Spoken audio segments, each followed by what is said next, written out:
Hello, and welcome to the Enneagram in a Movie podcast.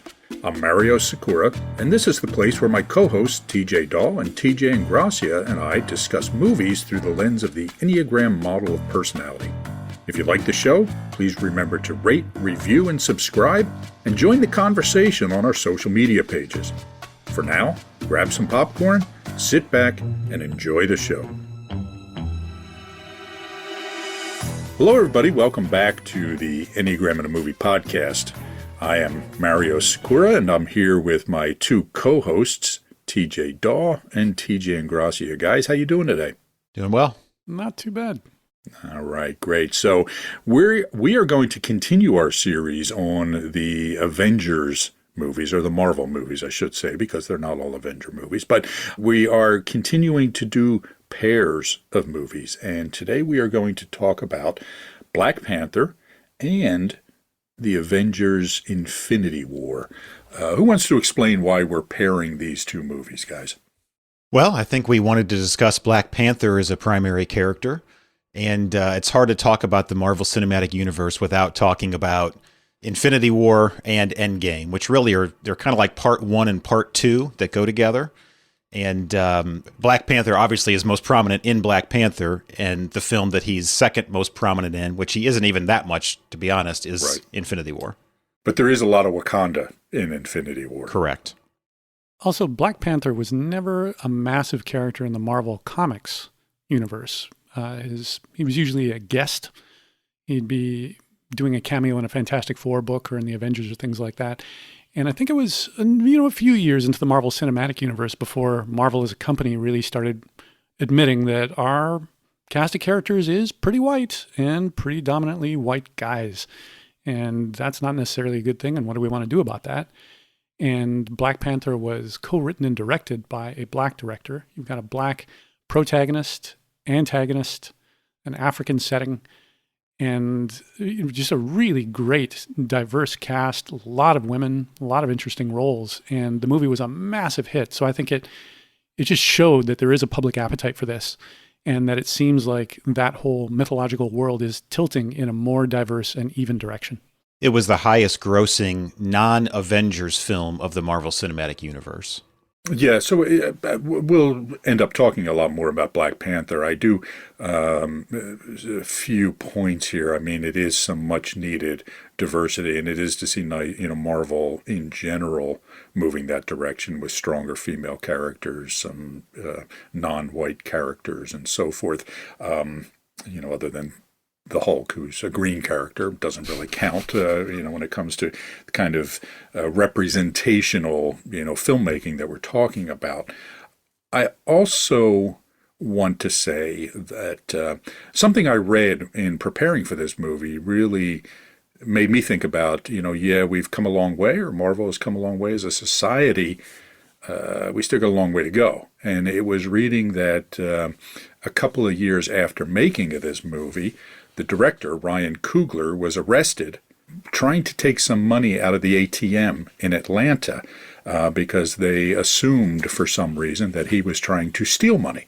And so he was detained by bank employees who never bothered to check his identification to see if he was the person who, whose ATM card it was that was being used. So it really, reading that after watching the movie the second time in preparation, really made me aware of how far we have to go on this issue. But every step in the right direction helps, I guess. So that little commentary aside, let's move on and talk about the Black Panther. I really enjoyed this movie. I really enjoyed rewatching it. Ryan Coogler, I want to talk about after we talk about the movie, because I'm just hella impressed with Ryan Coogler. But let's see, TJ Dawe, I think you're going to summarize Black Panther for us, correct? I am. So here we go. So this is a summary of Black Panther, full of spoilers, like our summaries always are. So this movie, as we mentioned, came out in 2018, came out in the month of February, which is not the time that blockbusters are usually released. And it was a massive hit, possibly surprising everyone, particularly because, as we've said, movies with black leads aren't often promoted or even made. So we get the backstory of the country of Wakanda, which is a small, fictitious nation from Central Africa, which draws its energy and technology from the metal vibranium, which is the strongest and most useful metal in existence. And with this, they've developed the most advanced technology in the world and kept themselves hidden from every other nation.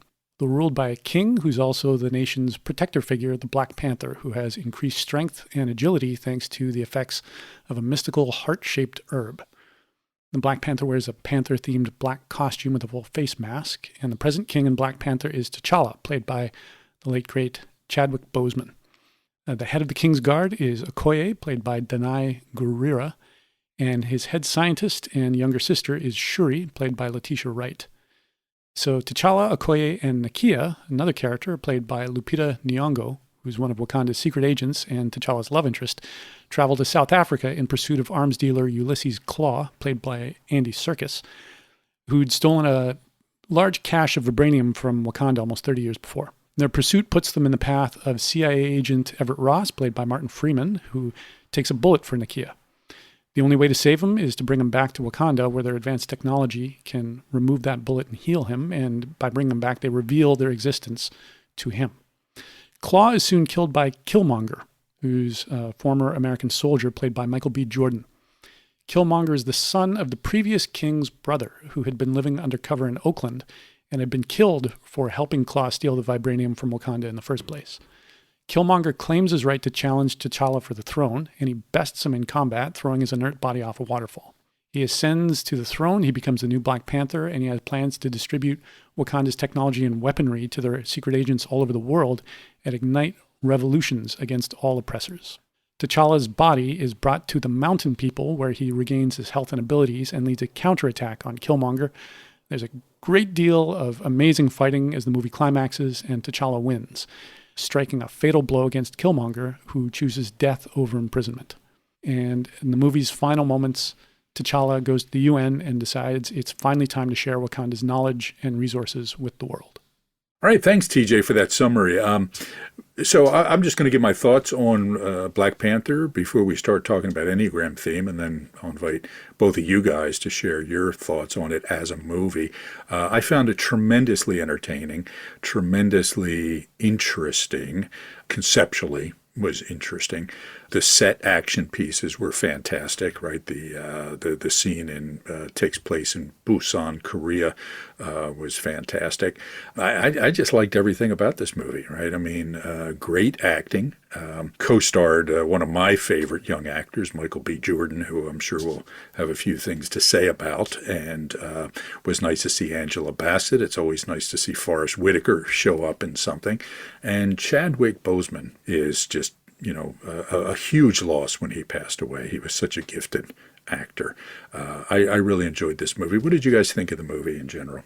Yeah, they had a lot of great set pieces. I think the interaction between T'Challa and Killmonger, sort of their different styles, the way they approach how to deal with injustice, how to right the wrongs of the past.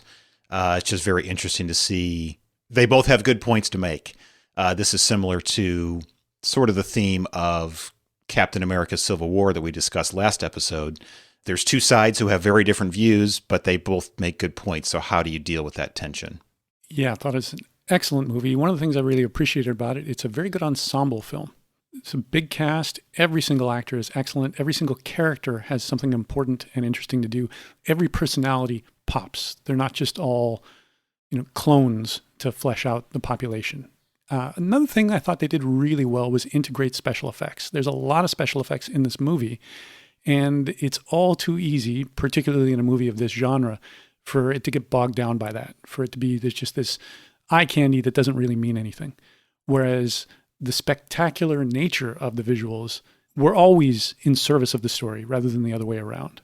Yeah, good point. It was a great example of world making for me, right? Particularly with Wakanda, creating this world in a way that was consistent and believable. Even though obviously it wasn't believable in a lot of ways, but it made sense. There was nothing that pulled me out that either by saying, oh, that's just stupid, or that visual effect is distracting to me because it's not quite working or it's over the top, that sort of thing. I agree with you. It was integrated really well.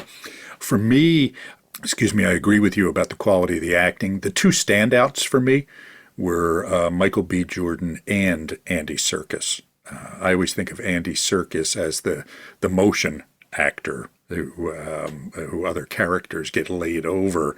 But I just thought every time he was on screen, it was in for some fun. So I'm curious with you guys, reactions to the Andy Serkis. I'm sorry, yeah, that's the name, right? Andy Serkis, and his character of Claw. I read that a lot of times during the filmmaking, Andy Serkis and Martin Freeman were two of the only white people that were on the set. And because both of them had appeared in the Lord of the Rings trilogy, they were referred to collectively as the Tolkien white guys.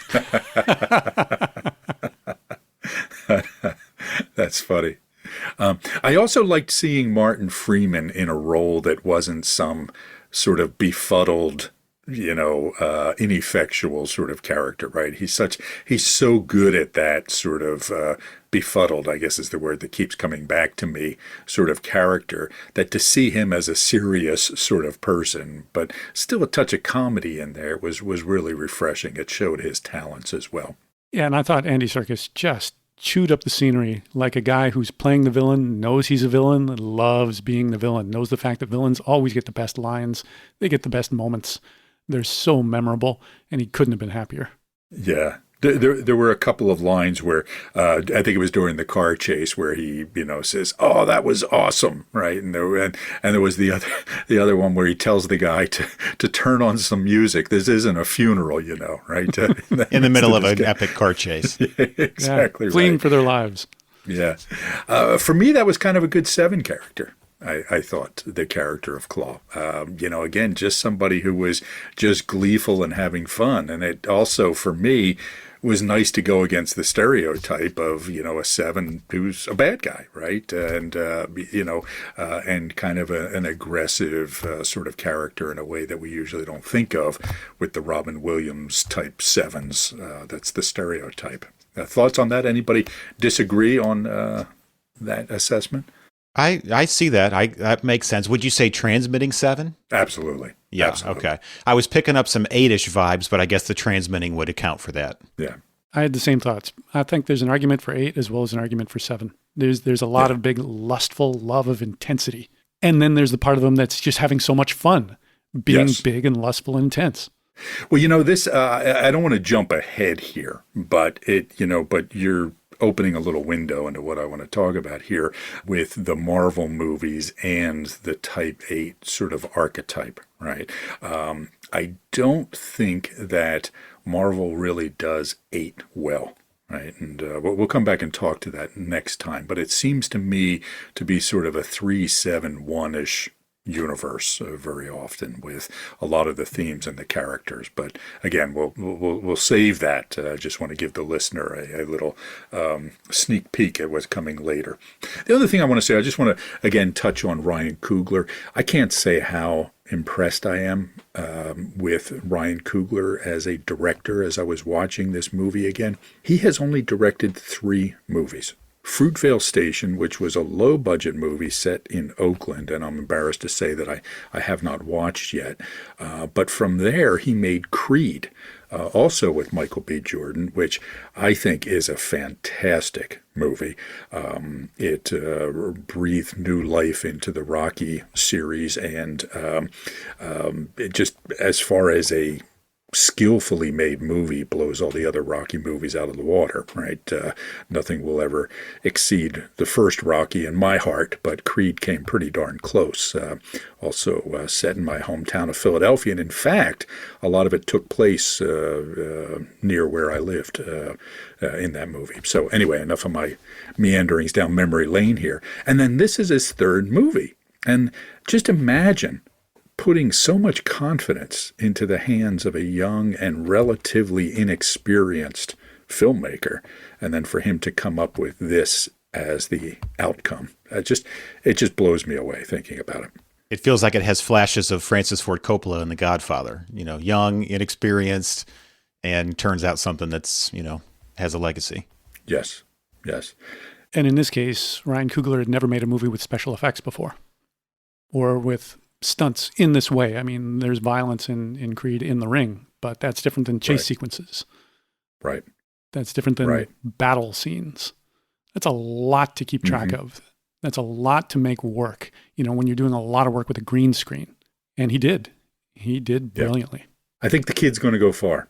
I think we're going to see a lot of good movies from him. Yeah. If you're listening, Mr. Coogler, it's a big thumbs up for you, pal. All right. So, okay. So let's get to the Enneagram and our assessment of this. So I'm just going to put my view out there. This struck me as a 3-themed movie. Okay, and what I mean by that is Type 3 was then issues related to Enneagram Type 3 are overlaying this whole film, right? Plot-wise, not so sure I could make that argument regarding specific characters that well. All right, I don't think the characters were that clearly drawn from an Enneagram perspective, but the overall theme for me was very 3-ish. Before I explain my rationale for that, any comments or reactions? I'm interested to hear your explanation for that. That's not a thought that I had, but I'm open. Okay. And same TJ. here. I saw a lot of 9 themes in this, so I'm very interested to hear your take. Yeah. So I think that the character of T'Challa is kind of a 9-ish character. Okay. And for me, this movie was all about the tension between points 3 and point 9. But the theme was all about excellence. Okay. The theme was all about being outstanding and value and aspiration. The kingdom of Wakanda is all about excellence, right? Now, there is this theme throughout that is all about who are you? Okay, and in fact, I think that was the last line of the movie when the kid looks at T'Challa at the end when they're back in Oakland and says to him, who are you? I think this was a movie about something that a lot of 3s go through, of aspiring to something, but feeling an insecurity about it deep down inside and never really feeling like, I am this person that I'm pretending to be. Okay. Now, I am curious to hear what you guys have to say, otherwise and about the 9 angle, because I think an argument could be made the same way, right?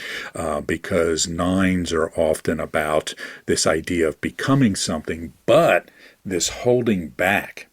Okay, and not wanting to become this thing that they could. Whereas for 3s, what's often going on is this competence and capability and excellence on the surface, but this feeling of being a fraud underneath. And I think that's the big issue that T'Challa was wrestling with. Okay, I also think that Wakanda itself was kind of an idealized society, right? I mean, it was kind of the perfect place. It was the best in technology, the best in culture, the best in its ethical processes and so forth, right? So, or its ethical mores. So again, that felt very 3-ish to me. Not perfectly, but that's kind of what I was taking away from it. So go ahead. Let me hear your thoughts, guys. Some 9-ishness that I saw in Wakanda in general is, there's all the things you mentioned, and then there's also a beautiful blend of modern technology and traditional way of life. There's still people tending livestock in the fields. There's still ample swaths of the country that are just natural forest and trees and rivers. So there's a respect and a harmony with the natural world, which doesn't negate high technology and industry. It's a way to live sustainably. So it's this harmonious combination of things that, again, is very idealistic, which, as far as I know, there's never been an example of in human history. But if we could get there, wouldn't that not be something? So I can see both 3 and 9 in that. A big 9-ish theme that I saw in the movie altogether is the theme of keeping your brilliance hidden. Many 9s have all the talent in the world, and it stays within their own mind, or stays within the confines of their own home, or maybe a few people who know them. So there's often this reticence to shine and this reticence to get involved. 9s are often more inclined to keep themselves small. I don't want to bother anyone. Let's just keep things going the way they are. So that was a pretty major theme in the movie for me, is there's this sense, T'Challa even dialogues with his father who's in the afterlife, that this is what we've done in Wakanda. We've always kept ourselves out of the world, even though we have the technology to make a significant impact. But we just choose not to because we don't want to bring attention to ourselves. We don't want to have a threat to our traditional way of life. And the big arc for T'Challa as a character, and then by extension for Wakanda altogether, is saying it's time to actually step up and step in. It's time to let everyone know that we have things to offer, and doing that isn't arrogance, and it isn't a bad thing to do. Self-assertion can be a good thing. You genuinely have gifts to offer the world, and the world is better when you offer them. So it's time to step in. And then there's a post-credit scene when he addresses the United Nations, and his speech, which I can just quote from briefly here, sounds very Healthy Nine, and as you mentioned this, I can also see it as 3 integrating a lot of Healthy Nine. He says, "For the first time in our history, we will be sharing our knowledge and resources with the outside world. We will no longer watch from the shadows. We will work to be an example of how we as brothers and sisters on this earth should treat each other.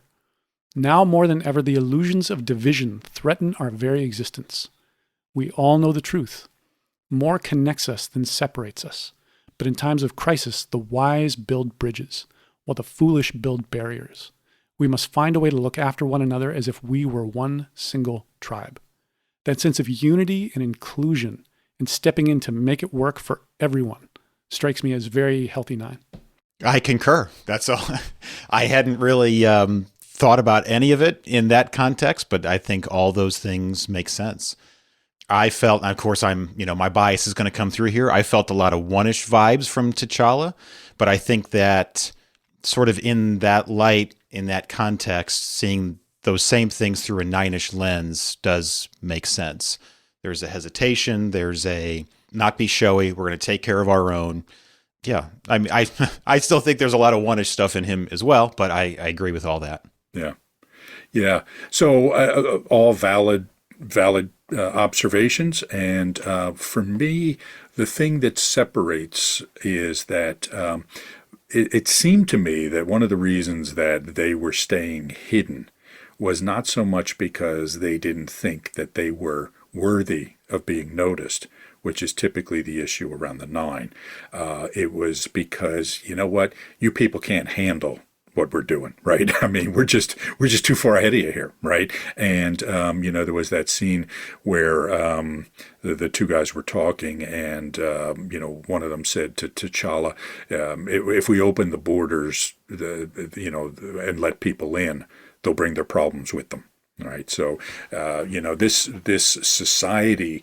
When I think of a 9-ish sort of society, I think of something like Tahiti, right? Or at least the Gauguin era Tahiti of people just chilling out, and relaxing.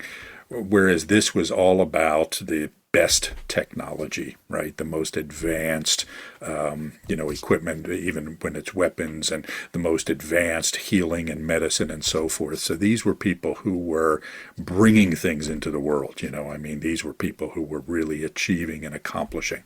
Okay.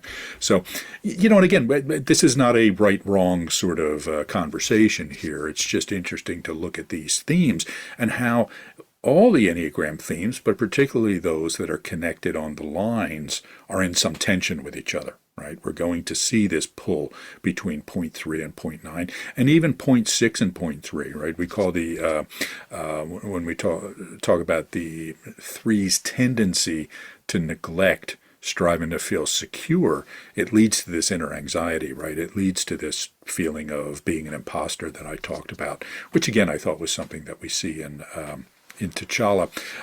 There were a couple of interesting comments that had to do with, one was about truth. There was a lot about truth and honesty and deception in this movie that came through, right? And it wasn't the kind of, again, I think 3s get a bad rap in the Enneagram literature. They're portrayed as, snake oil salespeople or something, and that's just not my experience, having worked with a lot of 3s over the years. But there is this issue around perception that can be a problem for them, right? And so there's this idea of putting up this false front of what Wakanda was. There was also a great line where T'Challa's father says to him, he was the truth I chose to omit. Again, it was about secrets. It was about stories. It was about crafting perceptions that this whole thing sort of hung on. And this is what led to the fury and outrage of Killmonger, an unfortunate name, I think.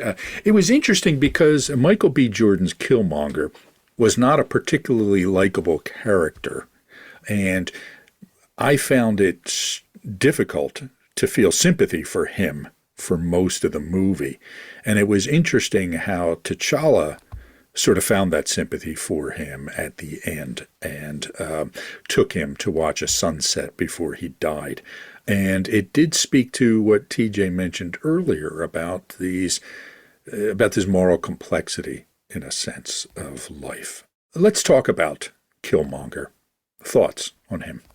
Again, fabulous character. As I was watching, I thought there's a strong argument for him as a 3 and a strong argument for him as an 8. And the 3 stuff that really popped for me was he's incredibly focused and goal-oriented, like to a ridiculous degree. And he even says at one point when he's confronting T'Challa really for the first time, he says, I trained, I lied, I killed just to get here. I killed in America, Afghanistan, Iraq. I took life from my own brothers and sisters right here on this continent, and all this death just so I could kill you. I've lived my entire life waiting for this moment. So he's fashioned himself into a weapon for this, which is very 3-ish, as well as he's scarred himself for every kill in his long career, and his entire upper body is nothing but these small scars. So it looks like he's killed, 100 or several hundred people. So that struck me as kind of a 3-ish thing, as a desire for recognition for his accomplishments, like accumulating a score, a visible score. And then the 8 stuff, he's very motivated by vengeance. And he's got a lack of smoothness. He never loses his inner city Oakland accent and speech mannerisms, even when he's king. He's got this very much take me as I am kind of presentation, which struck me as very 8.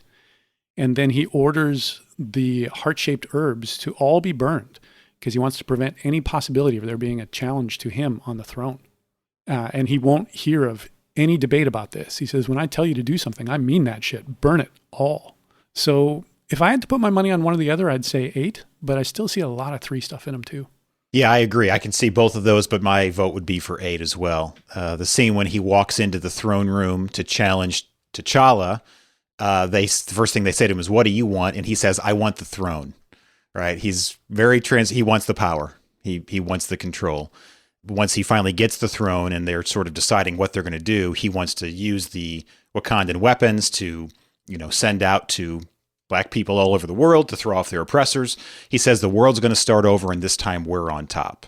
And I think he says something like Wakanda's reign will never end. So it's 8-ish right on the nose for my money. But Mara, you're the resident 8, so you tell us what you think. I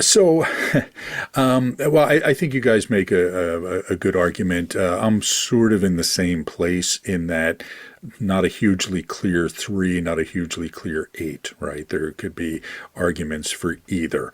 I think a lot of what, one of the things I found myself thinking as I was watching this movie again was, are there cultural overlays here at play, right? And by that, I mean, young Black man raised in the inner city clearly would have had a tough life, considering that he was abandoned at a young age, ended up being, a special forces assassin in the military.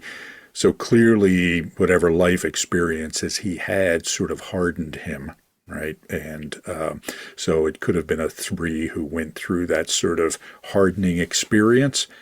Could have also been just one of these cases where it's not a clearly drawn character, right? So, I don't think that we have to worry too much about explaining it away. I think there was a lot of 3 stuff, a lot of 8 stuff there as well.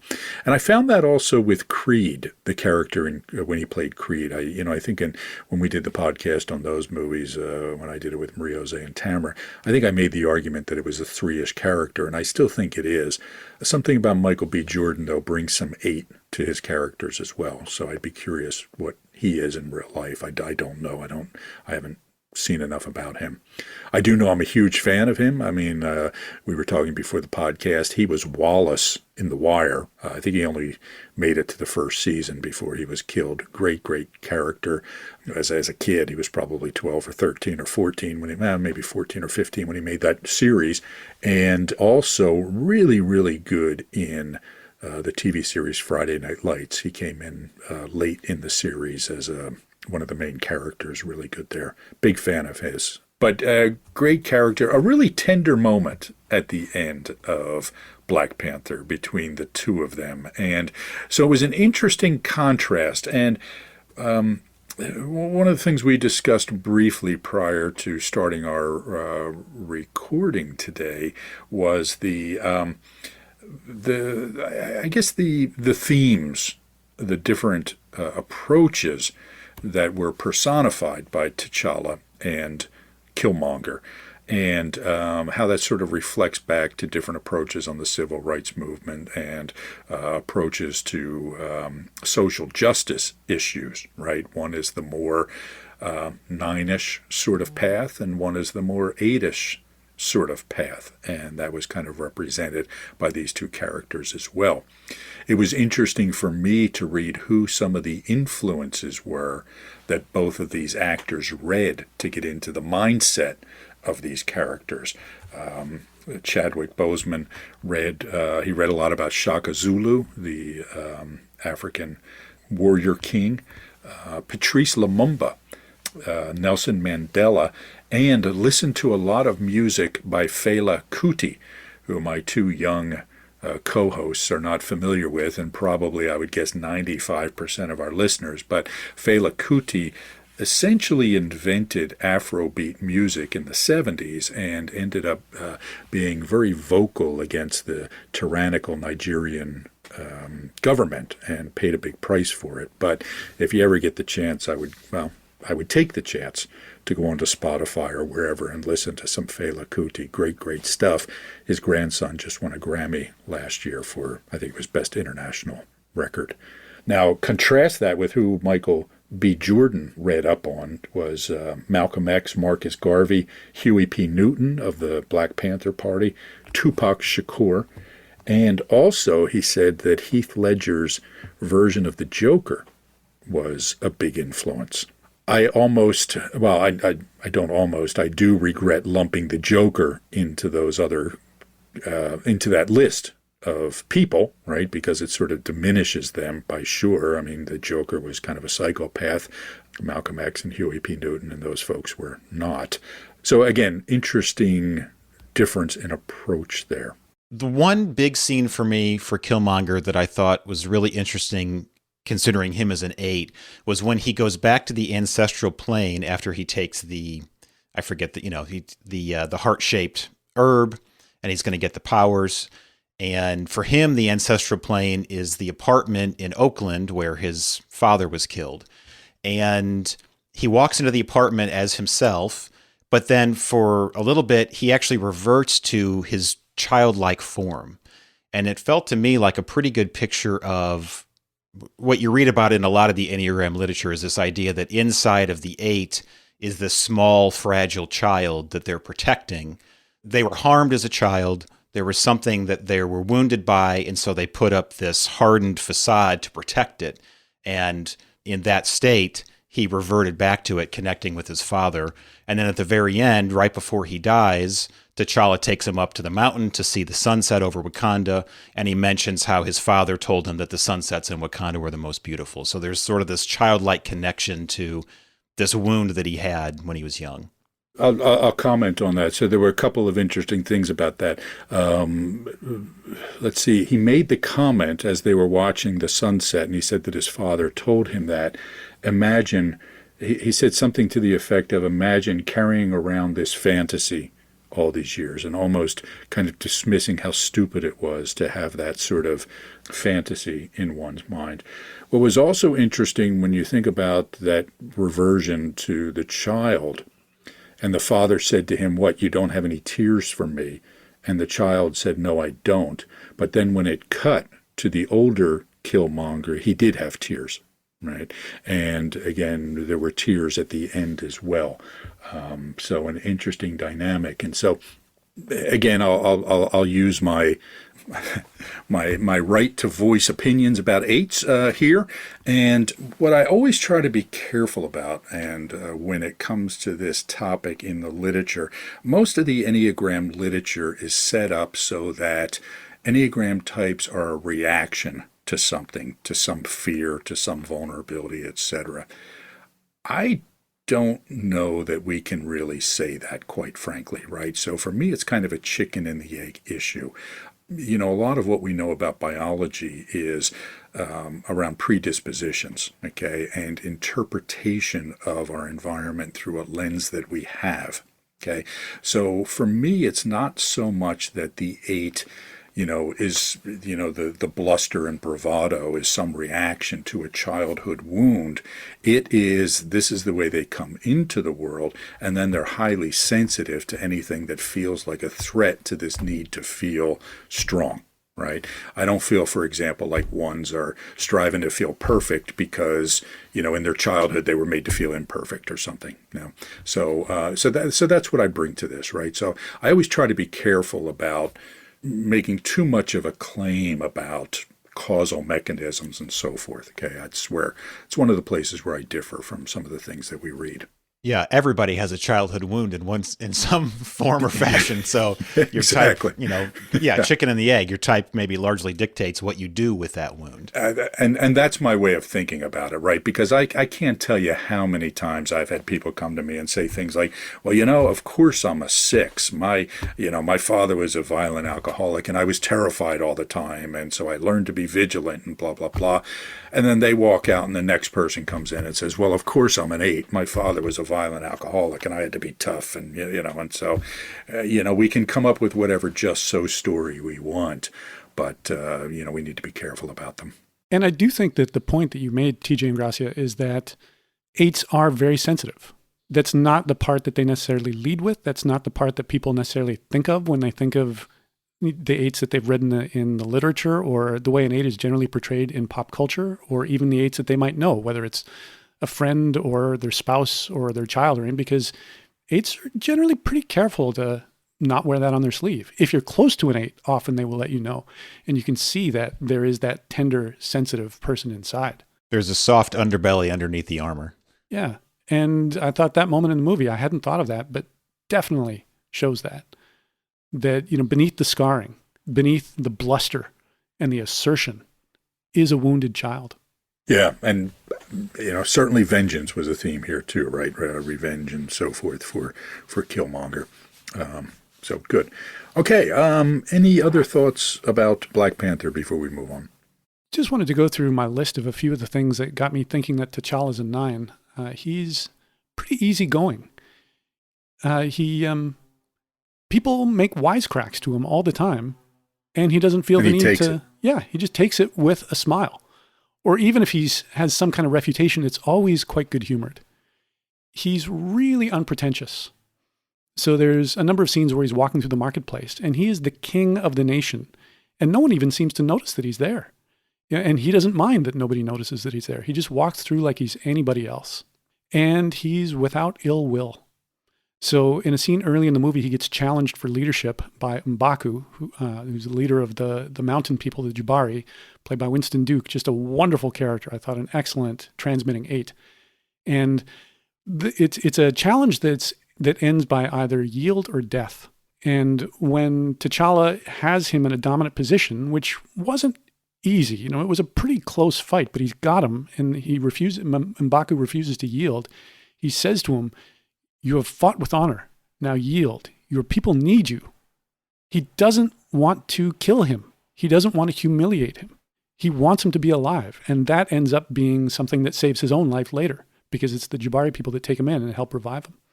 And then in the final moment, which we talked about, where Killmonger references that his father had told him that the sunsets in Wakanda are more beautiful than anywhere, T'Challa deliberately takes him up on an elevator to watch that sunset. He doesn't hate him for everything that he's done, for all the damage that he's done to himself and to Wakanda. He still knows that this man deserves compassion just like anyone does. And I can give him this gift, and even offers to attempt to save his life. It's Killmonger's choice to kill himself and end his life. But T'Challa doesn't say, I've beat you and you are down and I'm killing you forever. That's just not his way. He's very easygoing. I'll just add one final point to Killmonger as an 8. The reason he doesn't want to be saved is because he knows that he'll be put in a prison, right, confined. And he said, that's worse than death, so he doesn't want that to happen.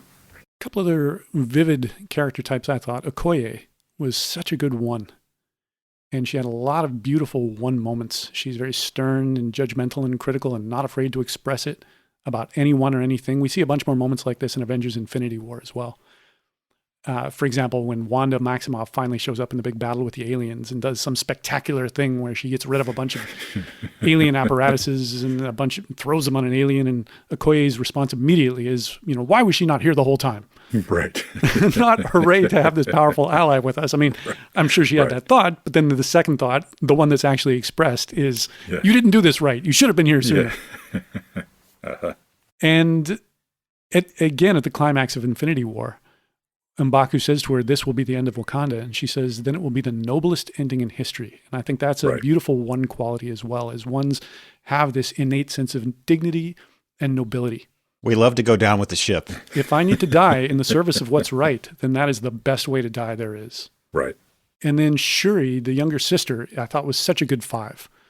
For one thing, she's a brilliant scientist, and they never say this blatantly, but the implication is because Wakanda is so technologically advanced, so far beyond any other country on Earth in history, therefore she is the most brilliant scientist on Earth in the history of Earth. And she's also openly and playfully disdainful of others not being as smart as she is. She'll say things that, when someone will not know something, to her it's obvious, and she'll say that. She'll literally say, so these trains, that's magnetic levitation, right? Well, obviously. Or, when they bring in Vision in Infinity War, well, why didn't you just reprogram the synapses to work collectively? And Banner says, because we didn't think of it. Whereas to her, it's obvious, and it's astonishing that this wouldn't be obvious. And then she says, I'm sure you did your best. Very condescendingly. Yeah, that condescension that 5s can have of like, how does anyone operate when they're as ignorant as they are? So that's interesting. I didn't think of her as a 5. I hear what you're saying, and I think they're valid points. She seemed a bit more exuberant and playful and, mischievous, in an almost 7-ish sort of way for me. But I hear what you're saying. Those are interesting points. I like that. And the fact that she's brilliant doesn't necessarily make her a 5. Right. Anyone of any type can be world level brilliant. But she really does plunge in, and her home is in the science lab. For sure. All right. So Black Panther, I just want to, final thought here. Again, I want to be clear. I'm not suggesting that the character of T'Challa was a 3. I agree he was a 9, sort of, moving to 3 in a very healthy way, or learning to do that, learning to find out who he is. For me, when I bring in this idea of a 3-ish sort of movie, it was more about the technology and advancement of Wakanda and this aspiration, etc. So, but again, I think we had some good depictions of the 9 versus the 8 energy in certain ways, and some 3 sort of things as well. So, good stuff. If you want to find out more about my work with the Enneagram and organizations of all kinds, or our certification programs, visit me at mariosikora.com or follow me on social media. Hi, I'm TJ Dawe, and I do one-on-one consulting on creative projects of all kinds, as well as Enneagram coaching. I teach an online course on how to create your own one-person show, and I speak at events and perform shows of my own. For more information, go to my website, www.tjdawe.ca. This is TJ Ingrassia. To check out my YouTube series Typecast, which explores the Enneagram through film and television, go to youtube.com/typecast. And if you're interested in my professional video production services, check out tjingrassia.com. So we're going to move on now and talk about the Avengers Infinity War, which is so far the penultimate of the Avengers movies. Who's going to take on the Herculean task of giving a summary of this movie? Yeah, last episode I gave the caveat that people should be prepared for a long explanation for Civil War. Well, this one's longer and more complex. People might want to pause here, run to the bathroom, get a snack. Go ahead. You may as well just watch the movie. It might be faster than the explanation that I can give for it. Go ahead, TJ. Okay. So before I give the overview of Infinity War, first I need to establish one thing. So the name Infinity War is a reference to the Infinity Stones, which is sort of what these last two movies, Infinity War and Endgame, are all about. So I'm just going to kind of give a brief overview. So in the Big Bang, and this is in the Marvel Cinematic Universe, in the Big Bang, there were these elemental crystals that were created, and each one represents some kind of the crystal controls an essential aspect of existence, is the way to describe it. So the 6 stones are space, reality, power, soul, mind, and time. So these 6 stones become, the whole film revolves around those. So we need that overview starting off. Just so I'm clear, the stones are fictional, right? They weren't really a byproduct of the Big Bang that we're aware of. Okay. Correct. As far as I know, there is no power stone for you to acquire. Okay, shoot. Darn. All right. Okay. I was thinking, I wonder if there's some Enneagram connection to each stone. That might be a stretch, though. Yeah, I think so. Okay, so the film opens with Thanos attacking a spaceship carrying the survivors of the destruction of Asgard, which is Thor and Loki's homeworld, and we're going to discuss that next episode when we talk about Thor Ragnarok. So Thanos explains his plan to destroy half of all life in the universe. He thinks that the universe is overcrowded, people are going hungry, so he's going to free up resources for the other half by eliminating half. Aboard the ship, he takes the Space Stone from the Tesseract, which we've seen in previous films. He beats the crap out of the Hulk, he kills Loki, he destroys the ship, and disappears. But not before Thor's best friend Heimdall uses the Bifrost to transport the defeated Hulk back to Earth. Now you're just making up words here, aren't you? Right, yeah. So many made-up words.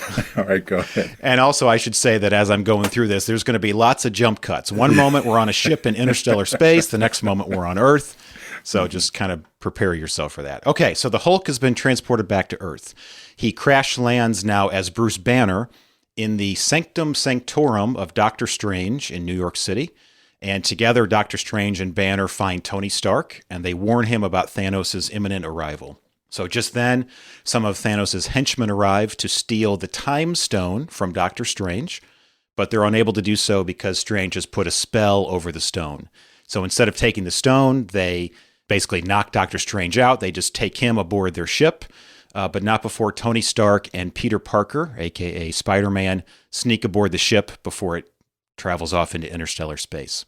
All right, so now jump cut back to interstellar space, the Guardians of the Galaxy, which we have not talked about yet. No. This is sort of not exactly a spin-off. They're almost like their own little self-contained thing in the Marvel Cinematic Universe up to this point. They're like Deadpool to the X-Men in a way, right? Yeah. Yeah. Exactly. So this is the first film where they've become integrated.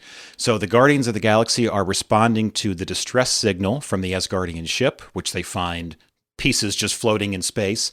They also find Thor floating in space, very much alive. Thor sort of teams up with the Guardians. They split up. Thor travels to Nidavellir with Rocket the Raccoon and Groot the Talking Tree to retrieve a new weapon. His hammer was destroyed in the events of Thor Ragnarok, so he needs a new weapon. Simultaneously, the rest of the Guardians travel to Nowhere, spelled with a K, and attempt to stop Thanos from taking the Reality Stone. Of course, they fail. Thanos gets the Reality Stone. Actually, he gets it before they even arrive, but they don't figure that out till they get there. Thanos kidnaps his adopted daughter, Gamora, in the process of this, and Gamora eventually reveals to him the location of the Soul Stone, which she has discovered previously, but has hidden from him because she knows about his plan to wipe out half of all life in the universe. Okay, so Thanos travels with Gamora to the planet Vormir, which is where the Soul Stone is, where they discover that you have to trade a soul for a soul, so Thanos sacrifices Gamora's life in the process of getting the stone. Cut back to Earth. Vision and Wanda Maximoff are now a couple, and they're hiding out together in Scotland. They're ambushed by 2 more of Thanos' henchmen. and are saved just in the nick of time by Steve Rogers, Natasha Romanoff, and Sam Wilson, who rescue them and bring them back to the Avengers compound. Back at the compound, Vision, who you'll remember from last episode, has the Mind Stone embedded into his forehead. He suggests that the best way to keep it safe from Thanos is for Wanda to use her powers to destroy the stone, which will also kill him in the process. But as he puts it, trading one life for half the life in the universe that's a trade that they should be willing to make. But Wanda's not willing to do it. That's too high of a price for her to pay. She refuses. So instead, they all travel together back to Wakanda, because as we've just established, Wakanda has the technology to potentially remove the stone from Vision and keep him alive at the same time. Tony Stark and Peter Parker are on this interstellar ship trying to rescue Doctor Strange, which they do, and the three of them fly to Thanos' homeworld of Titan, where they meet up with the rest of the Guardians of the Galaxy, Peter Quill, Drax, and Mantis, and they all form a plan to ambush Thanos when he gets there to get the stones back from him. But before Thanos arrives, Doctor Strange uses the Time Stone to view millions of possible future events, and he sees that there is only one where the Avengers successfully defeat Thanos.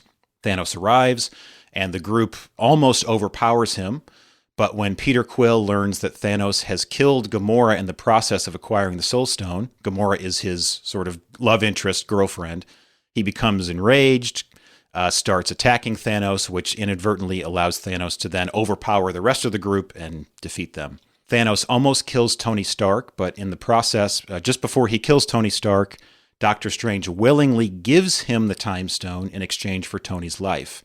And this is a big moment because earlier in the film, Doctor Strange was very explicit. If it's you or the Time Stone, I won't hesitate to let you die. So obviously, he's given it up for some big reason. We don't know yet what that reason is. Cut back to Wakanda. The Avengers, along with Bucky Barnes, Black Panther, and the Wakandan forces are battling Thanos' army. And T'Challa's sister Shuri, who we just mentioned, is unable to remove the Mind Stone from Vision in time before the bad guys get to them. Vision again, Thanos is on his way. He begs Wanda to destroy the stone, which she reluctantly does. But Thanos uses his newly acquired Time Stone to turn back time, resurrect Vision, pulls the Time Stone out of Vision's forehead, killing him, taking the stone. Now he has all 6 stones. As soon as he gets it, Thor severely wounds Thanos with his newly acquired, newly minted axe, but he's unable to stop him from snapping his fingers and teleporting away. So Thanos successfully completes his mission. Half of all life in the universe begins to disintegrate, including many of the main characters, Spider-Man, Black Panther, Bucky, Wanda, Sam Wilson, Peter Quill, many, many other characters. And the film ends with Thanos doing exactly what he said he would do if he accomplished his mission, which is watching a sunrise over a grateful universe. Very good. Yeah, so it was about 12 movies in one here with this movie. Now, I want to say I liked this movie. I remember seeing it in the theater and liking it. As we've talked about before, I think you guys too have a tendency to watch these movies twice in preparation for this, and I enjoyed watching it both times and found something interesting and a little bit deeper each time. But it was a complicated movie. Yeah, so tough to jump right into this, because I even had to sit there and ask myself, okay, so why does Thor only have one eye? And, what happened to his hammer, all that sort of thing. I had forgotten the lead up to that. The other thing I want to say is not only were there so many themes, but it felt stylistically like there were multiple movies going on here. When we talked about Civil War last time, I talked about how I liked the Russo brothers' a depiction of this, the way they filmed it. It felt more like a James Bond, Jason Bourne kind of movie than a special effects, a big special effects movie.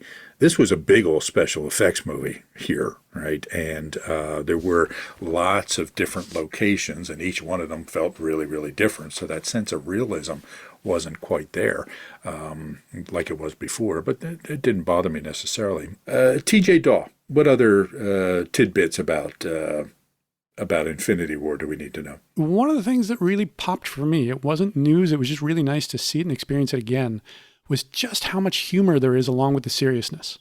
Because the stakes literally could not be higher. Half the life of the universe is at stake. So it would be extremely easy to write this story full of grim seriousness, which it did have at some points, and yet it had all the room in the world for effervescent silliness, usually in the scenes involving Guardians of the Galaxy, and sometimes those things happened at the same moment. So there's a scene where Gamora has made Peter Quill, Star-Lord, promise to kill her if Thanos gets the upper hand so that he doesn't find out what she knows about where the Soul Stone is. And in the confrontation, pointing a gun, he says, "Let her go, Grimace." And Thanos says, the boyfriend. He says, "I like to think of myself more of a Titan-killing long-term booty call, and I'm going to blow that nutsack chin right off your face."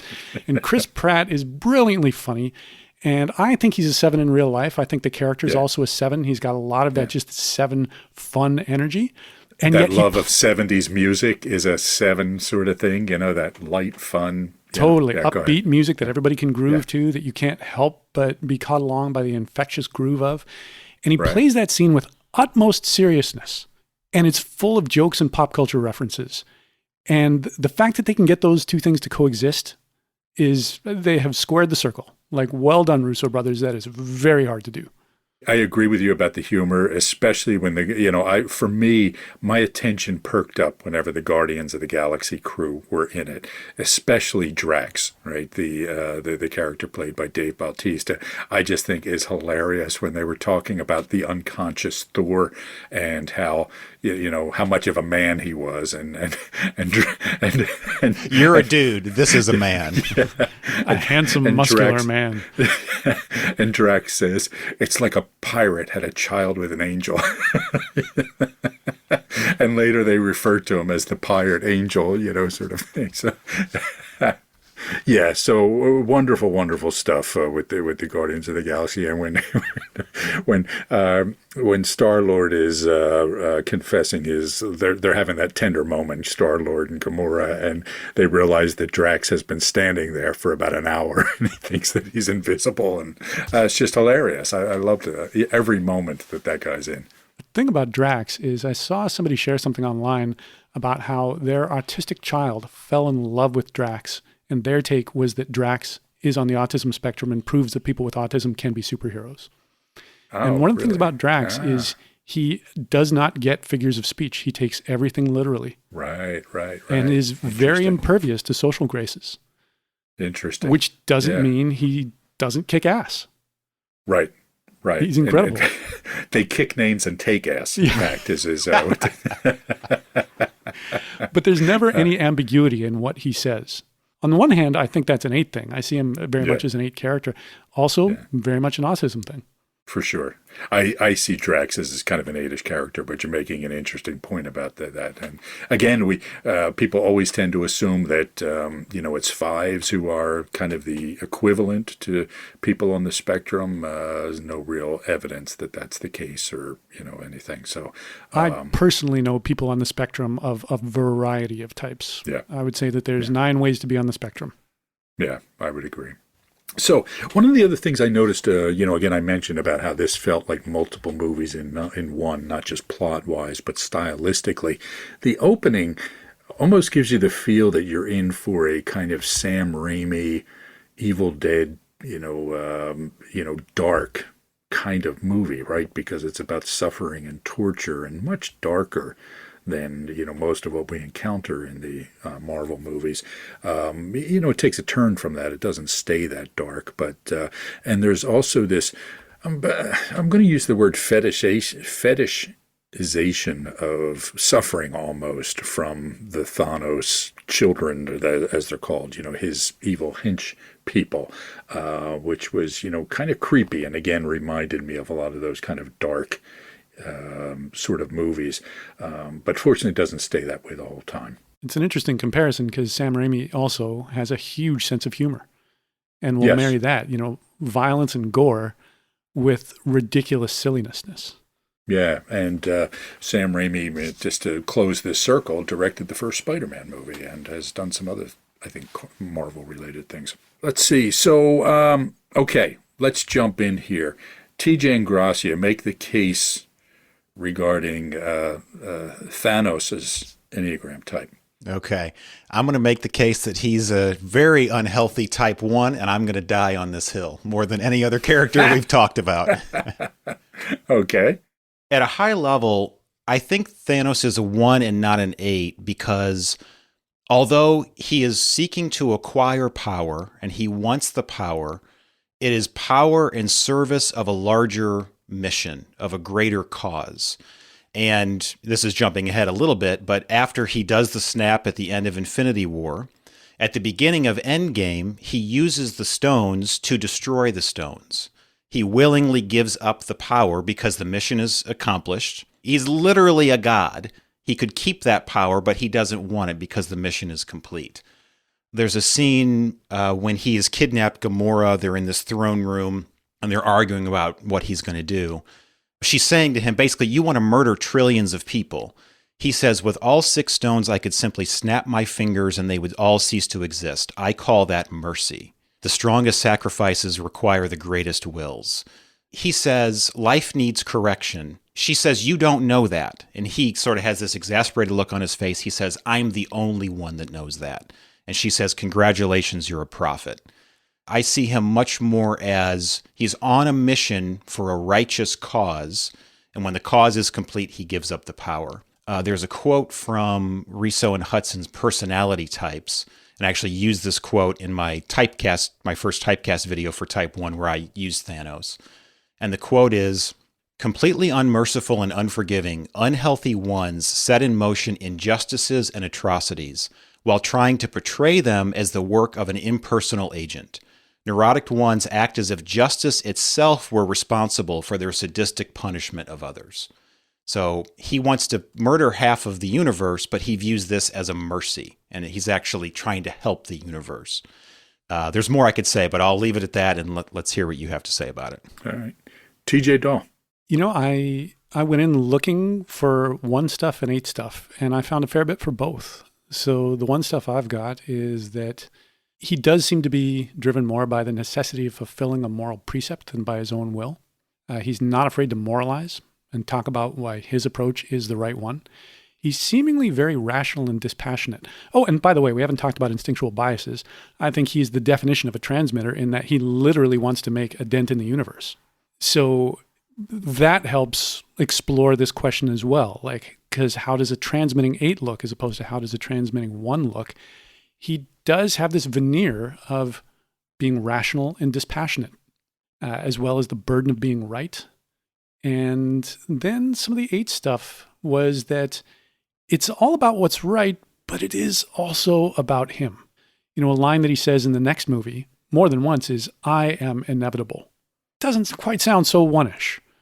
You know, one of the things he says at the beginning of this movie is, you know, destiny arrives all the same, and now it's here. Or should I say, I am. You know, he's very focused on himself, even though there's often this sense of like, this isn't about me, this is about what's right. He's got a tenderness towards Gamora, especially when we see the flashback to when she was a child, which is something frequently seen with 8s. It's not like it's unquestionable that a 1 would have that. But 8s often have this sense of like, look at this young, vulnerable being that in some way represents the tenderness that I have inside, and I will make it my thing to protect you and to challenge you and to turn you tough. So later, you know, he praises Gamora for the fact that how tough he was on her growing up turned her into the fiercest warrior in the universe. And he loves her for that. He's very proud of her for that. He also respects strength even in Quill opposing him. So in that scene that we referenced earlier, where there's that confrontation, you know, he goads Quill on to pull the trigger and says, you know, he yells at him, do it. And then when he finally does, bubbles come out of the gun because Thanos has the reality stone and he can make anything happen that he wants. And then says, I like him, which seems very 8 as well. It's like, look at that show of strength. It's completely ineffectual. It's almost like I'm looking at a puppy and the puppy's being fierce and yapping, but good on you. You got some spunk, kid. You'll go far. Not against me. You don't have a chance against me. And then boosh, I'm out of here. So yeah, I could see a fair bit of 8 and a fair bit of 1 at the same time. I don't think it's a perfect picture of either one. Yeah. So I agree with that. TJ Ingrassia, you made a better argument for 1 than I would have expected going into this. And I also want to point out that we are talking about fictional characters, and What was he, a Titan or a demigod, or I don't know what his official category was of non-human, but so we have to be careful. For me, the themes that came through with this. So I like what you were saying, TJ Ingrassia, about this moral cause, right? There was this sort of, the world will be a better place if we could just get rid of, half of that seems like sort of a black and white sort of thinking, one-ish sort of dysfunction in this case. Okay. I was also curious how he was defining by which living creatures he was going to kill, right? So I'm going to get rid of, a half of all. It clearly wasn't humans because there were, creatures other than that, but was it going to be, a half of all the beetles on the planet or something, and bumblebees and so forth? I would have loved to have known where he would have drawn the line, but that's a whole nother story. I did see a lot of 8-ish things in here for sure. This was all about the acquisition of power, right? I get those stones and I can exert my will on the world.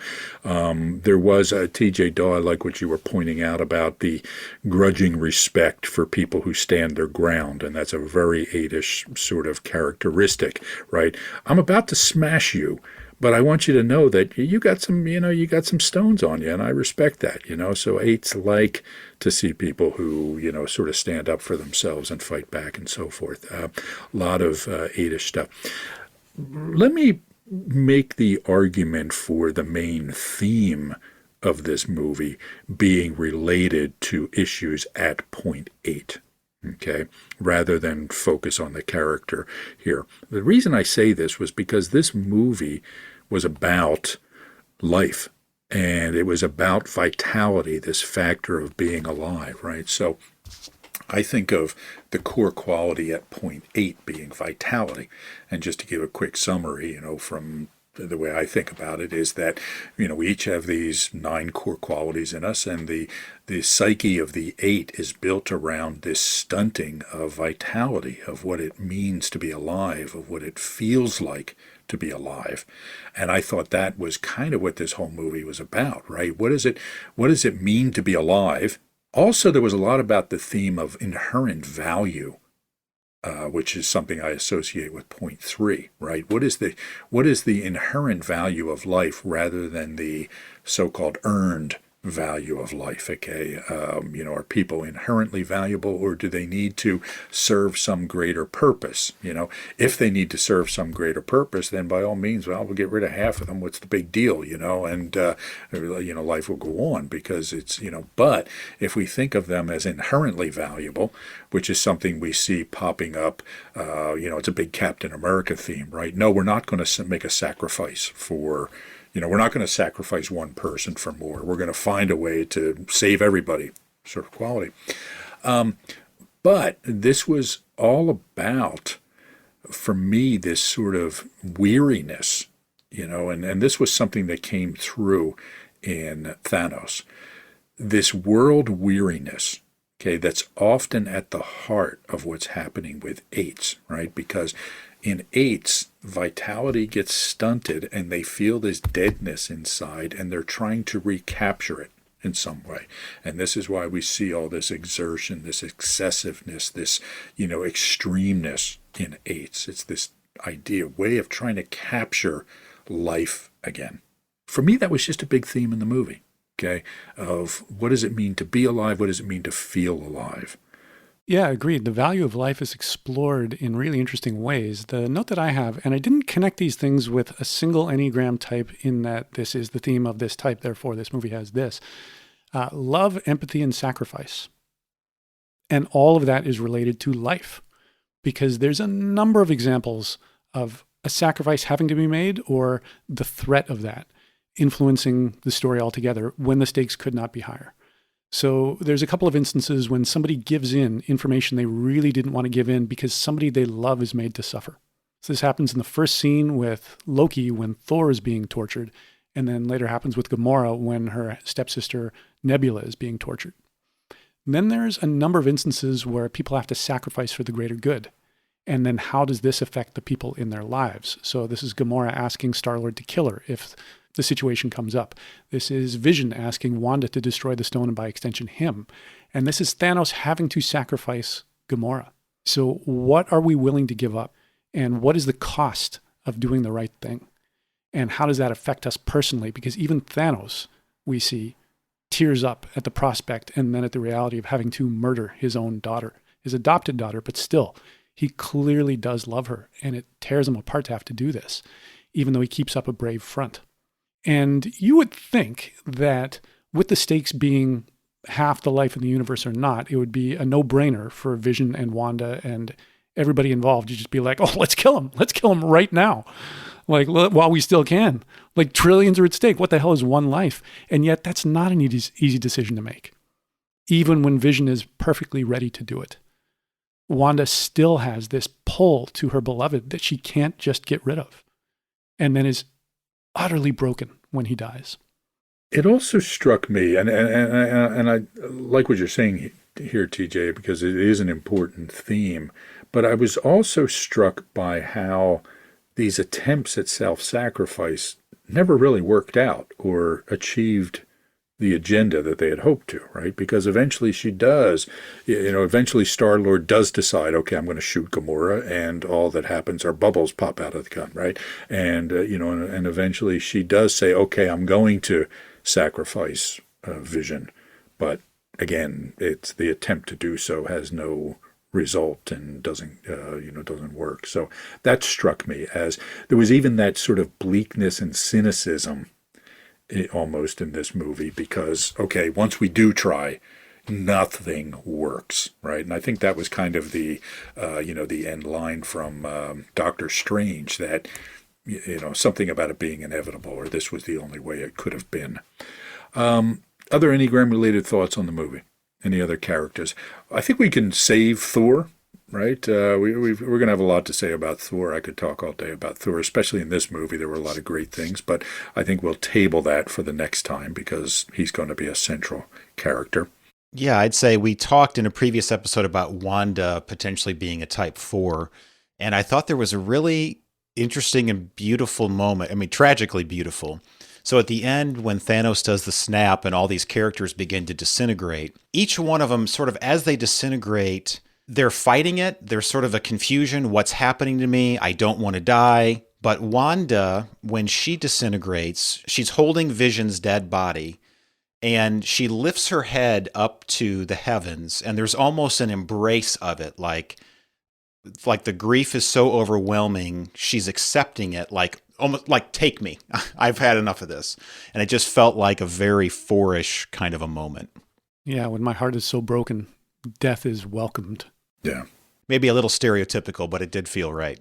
No, I think it worked. I think it was in character, for sure. Another thing that I saw in there was a pretty big one-ish theme in terms of the flaw of believing one's point of view is infallible. We talked about this somewhat in Captain America Civil War. That's one of the major themes in that, is that Captain America believes his moral center is unerring, that he could possibly be led astray. And the scriptwriters agree with him, because ultimately he is right. Bucky didn't commit the murder he didn't bomb the UN. That was just made to look like it was. Cap is right.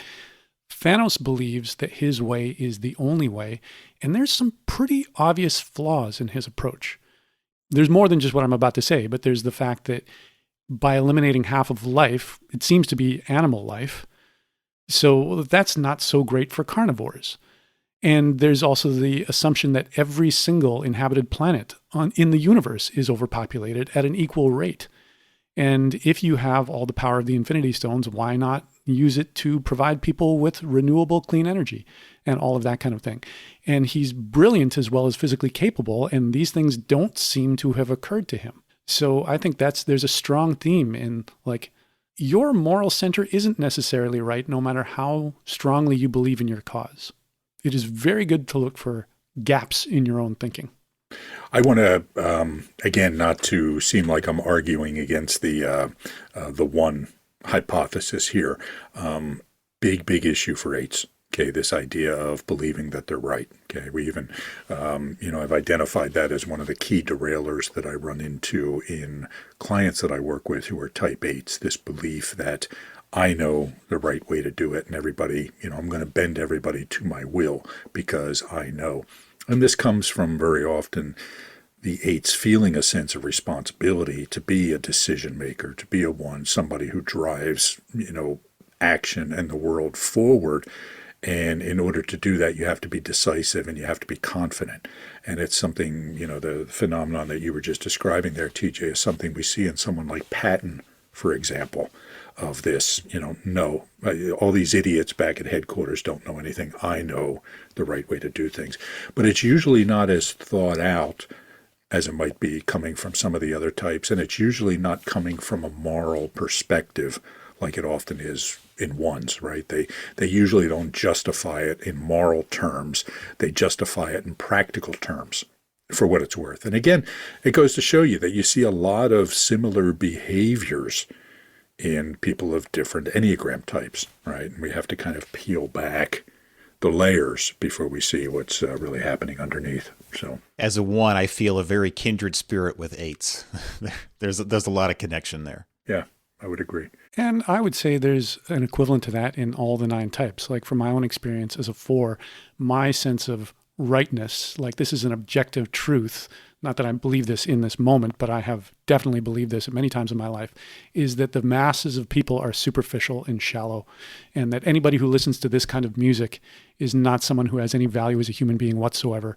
And that, that kind of thing, that story that is very black and white, judgmental, and gives me the gold medal. I get to win that argument, which I have with myself all the time.